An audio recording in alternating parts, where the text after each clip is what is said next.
Danielle with a large review. Today, sustainable seafood. It's a very complicated set of issues.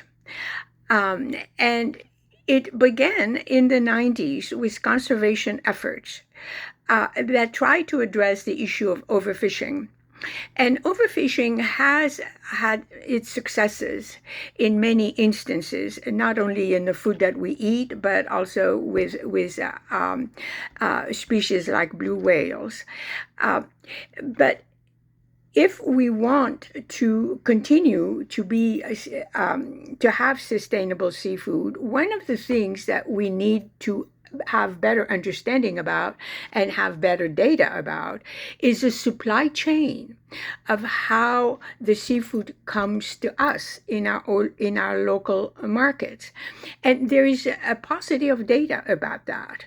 And one of the reasons has to do with the big conglomerate that owns the fishing company that supply our local markets. And one of the things that is at issue sometimes and often is the exploitation and the forced labor of the people on the fishing boats. They need to have much better working conditions. And also make sure that they have a working wage and that they're not exploited. But there's also the issue of how the fish is caught. Some are caught more humanely than others. And I was surprised to learn that a lot of these issues apply to both farm fish and wild caught fish. Uh, the United States has been a leader.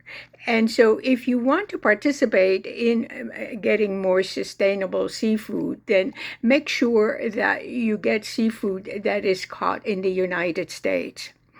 Right now, worldwide, there is 7% of the oceans that are being protected. The UN suggests that at least 30%.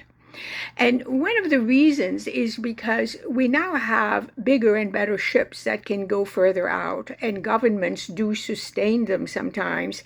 One example, which is not surprising, would be China.